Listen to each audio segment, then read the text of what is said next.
Baik, Assalamualaikum warahmatullahi wabarakatuh. Perkenalkan, nama saya Dendi Dwi Prasetyo, NIM 21641018. Di sini saya akan menjelaskan konsep dasar sistem. Yang pertama, yaitu konsep dasar sistem sendiri itu sistem dalam pandangan secara umum adalah sekumpulan benda yang memiliki hubungan di antara mereka. Kata sistem sendiri berasal dari bahasa Latin yaitu sistema dan bahasa Yunani systema adalah suatu kesatuan yang terdiri dari komponen-komponen atau elemen yang dihubungkan bersama untuk memudahkan aliran informasi, materi, atau energi. Adapun menurut para ahli, yaitu menurut Raymond McLaren dan George Sell, yaitu sistem adalah sekelompok elemen-elemen yang terintegrasi dengan maksud yang sama untuk mencapai suatu tujuan. Yang kedua, menurut Robert J. Mudrick dan kawan-kawan, sistem adalah seperangkat elemen yang membentuk kegiatan suatu prosedur atau bagian pengolahan yang mencari suatu tujuan atau tujuan-tujuan bersama dengan mengoperasikan data dan atau barang pada waktu rujukan tertentu untuk menghasilkan informasi dan atau energi dan atau barang. 3. Menurut Ludwig van Barthelemy, sistem merupakan seperangkat unsur yang saling terkait dalam suatu antarrelasi. Menurut Anatole Rapport, yaitu sistem adalah suatu kumpulan kesatuan pada perangkat hubungan satu sama lain. Adapun karakter sistem 1, tujuan sistem yaitu tujuan sistem merupakan target atau sasaran akhir yang ingin dicapai oleh suatu sistem. Menurut Azor Susanto 2002, tujuan sistem merupakan target atau sasaran akhir yang ingin dicapai oleh suatu sistem. Agar supaya target tersebut bisa tercapai, maka target atau sasaran tersebut harus diketahui terlebih dahulu ciri-ciri atau kriterianya. Yang kedua, batas sistem. Menurut Azhar Susanto, batas sistem merupakan garis abstraksi yang menunjukkan ruang lingkup dari sistem tersebut. Batas yang mampu bahan ajar sistem informasi manajemen dibayangkan oleh seorang akan sangat berbeda dengan batas sistem yang sebenarnya dalam dunia nyata. Yang ketiga, subsistem. Subsistem merupakan komponen atau bagian dari suatu sistem. Subsistem ini bisa fisik atau abstrak. Suatu sistem adalah istilah untuk menjelaskan bagian dari sistem. Setiap sistem mempunyai sifat-sifat dari sistem untuk menjalankan satu fungsi tertentu dan mempengaruhi proses sistem secara keseluruhan. Suatu sistem dapat mempunyai suatu sistem yang lebih besar yang disebut suprasistem. Yang keempat, hubungan sistem dan hierarki sistem. Dalam kebanyakan hal, hubungan sistem ini sangat menentukan terhadap keberhasilan suatu sistem karena dalam suatu sistem, katakanlah sistem perusahaan, bagaimana tujuan sistem dapat dicapai kalau bagian-bagian sistem yang ada di dalamnya tidak berhubungan baik atau bekerja sama. Jadi hubungan sistem adalah hubungan yang terjadi antara subsistem dengan subsistem lainnya yang setingkat atau setara subsistem dengan sistem yang lebih besar. Ada dua macam hubungan sistem, yaitu hubungan horizontal dan hubungan vertikal. Hubungan horizontal sendiri itu hubungan yang menggambarkan suatu hubungan antara subsistem dengan subsistem yang lain. Hubungan vertikal yaitu hubungan dalam kebanyakan hal. Hubungan sistem ini sangat menentukan terhadap keberhasilan suatu sistem. Karena dalam suatu sistem menentukan bagaimana tujuan sistem dapat dicapai kalau bagian-bagian sistem yang ada di dalamnya tidak berhubungan baik atau bekerja sama. Karakteristik sistem maksudnya sistem input.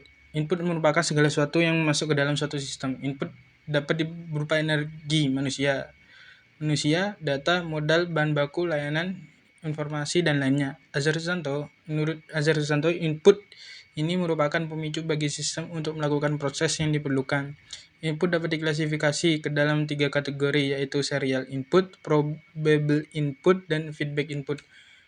Maksudnya yaitu serial input merupakan input yang diperoleh sebagai hasil atau output sistem sebelumnya. Yang kedua, probable input merupakan potensial input yang dapat digunakan oleh suatu sistem harus menentukan input mana yang sesuai untuk menghasilkan output yang lain. Yang ketiga, feedback input merupakan bagian output dari sistem yang sama. Kontrol feedback input ini dikelompokkan menjadi 2 kelompok, yaitu negative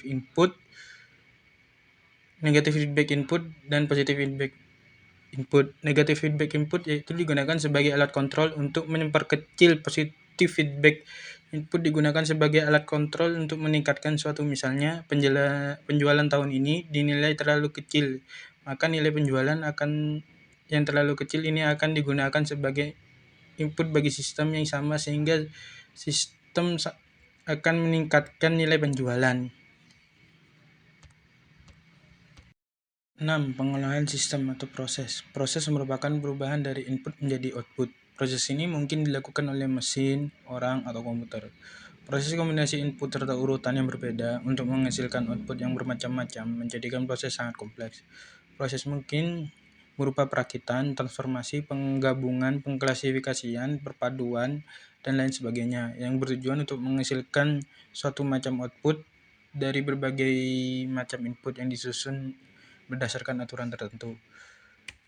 Yang ketujuh, keluaran sistem atau output. Output seperti halnya input yang memungkinkan berbentuk produk, servis, informasi dalam bentuk printout, komputer atau energi seperti output dari dinamo. Output merupakan hasil dari proses yang merupakan tujuan dari keberadaan sistem. Semua proses yang dilakukan oleh suatu sistem bisa menghasilkan lebih dari satu output. Output-output ini dapat diklasifikasikan menjadi 3 macam output, seperti output yang langsung diberikan ke konsumen atau untuk diproses lebih lanjut, atau output yang kedua, output satu sistem yang dikonsumsi oleh subsistem yang lain dalam sistem yang sama dalam suatu siklus produksi selanjutnya. Yang ketiga, output yang merupakan bagian dari output secara keseluruhan yang dapat dikonsumsi oleh sistem yang lainnya atau oleh sistem yang bersangkutan tetapi menjadi tidak berguna kalau dibuang ke lingkungannya. Yang kedelapan, lingkungan sistem. Yaitu lingkungan sistem merupakan faktor-faktor yang mempengaruhi sistem lingkungan. Sistem sendiri terdiri dari 2 macam, yaitu lingkungan eksternal, yaitu merupakan lingkungan yang berada di luar sistem. Yang kedua, lingkungan internal, yang lingkungan yang berada di dalam suatu sistem. Lingkungan sistem sendiri untuk mengetahui suatu sistem atau bukan antara lain dapat dilihat dari ciri-cirinya. Berdasarkan batasan sistem tersebut, dapat dikemukakan bahwa karakteristik sistem berkaitan dengan adanya elemen-elemen terdiri dari beberapa subsistem. Mempunyai batas sistem. Yang pertama, mempunyai batas sistem atau boundary, memiliki tujuan tertentu, adanya proses informasi, memiliki input, output, adanya saling ketergantungan, adanya saling interaksi melalui interference, adanya mekanisme pengendalian mempunyai sifat menyeluruh dan dalam lingkungan inference. Cara pandang sistem. Cara pandang sistem melihat operasi bisnis yang melekat dalam suatu lingkungan yang lebih luas. Cara pandang sistem bermanfaat ini. Yang pertama, mencegah manajer tidak tersesat. Yang kedua, menyadari perlunya memiliki tujuan yang baik. Yang ketiga, menekan pentingnya kerjasama semua bagian dalam organisasi, menekankan pentingnya kerjasama bagian dalam organisasi melalui keterkaitan berorganisasi dalam lingkungannya, memberikan penilaian yang tinggi pada informasi umpan balik yang hanya dapat dicapai dengan cara sistem tertutup. Ada terus klasifikasi sistem.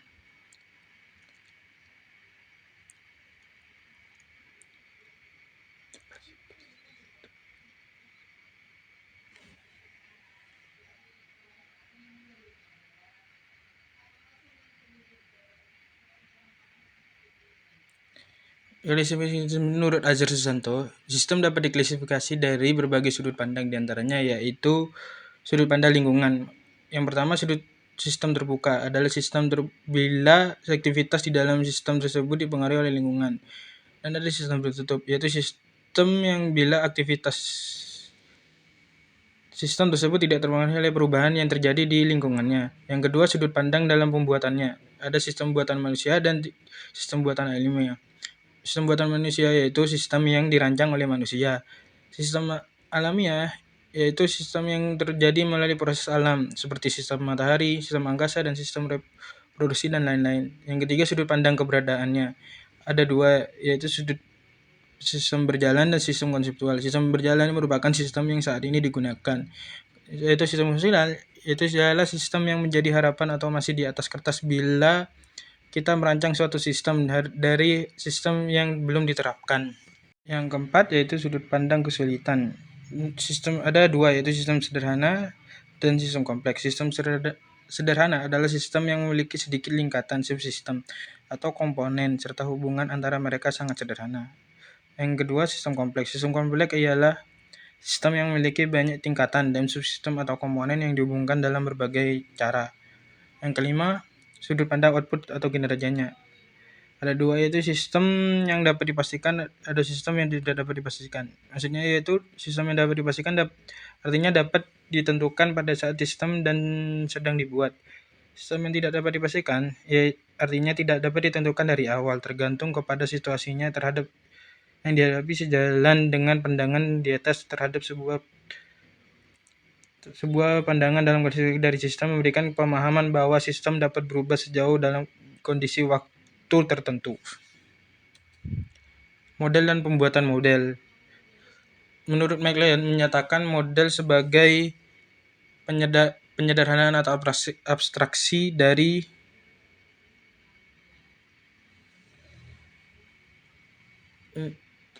suatu model yang dibentuk oleh mewakili sejumlah objek atau entitas yang, sedangkan Wilson menyatakan model sebagai eksplisit pemahaman dapat dinyatakan dalam bentuk matematik, simbol, kata-kata, tapi yang penting di sini adalah menjelaskan suatu entitas atau proses tersebut.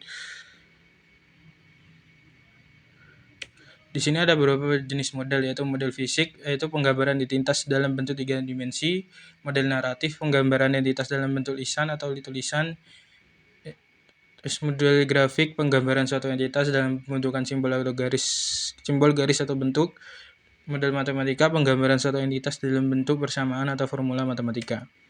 Adapun juga manfaatnya, yaitu memperoleh model, memperkirakan masa depan, dan mempermudah komunikasi. Bahasa sistem. Bahasa merupakan alat untuk berkomunikasi. Bahasa ini terbentuk dari simbol-simbol yang disepakati bersama. Bahasa sistem ini merupakan alat untuk berkomunikasi antar sistem. Jadi kalau kita akan membuat suatu model agar model tersebut bisa komunikatif, maka model tersebut harus disampaikan. Di sini pun ada pendekatan sistem dalam pemecahan masalah. Pendekatan sistem merupakan suatu pendekatan sistematis yang digunakan untuk pemecahan masalah. Yang pertama, masalah penyebab dari suatu persoalan, gejala kondisi yang dihasilkan oleh masalah. Adapun tahap-tahap pemecahan masalah, yaitu satu, memandang perusahaan yang sebagai suatu sistem, mengenal sistem lingkungan, mengidentifikasi subsistem, perusahaan bergerak. 4, bergerak dari tingkat sistem ke subsistem atau top-down analysis. Yang kelima, menganalisis bagian-bagian sistem dalam suatu urutan tertentu.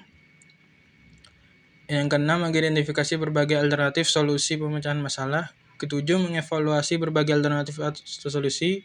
Dan 8, memilih solusi terbaik. Ke-9, menerapkan solusi. Yang ke-10, membuat tindakan lanjut untuk memastikan bahwa solusi itu efektif.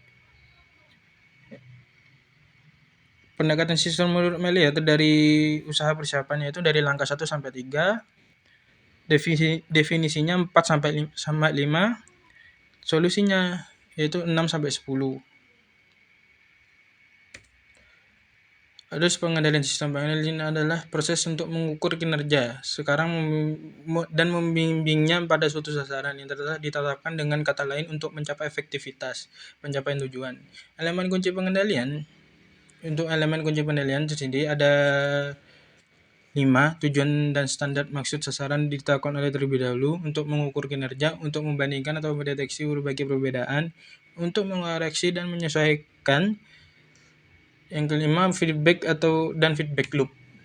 Dan terima kasih. Mohon maaf ada salah kata. Wassalamualaikum warahmatullahi wabarakatuh.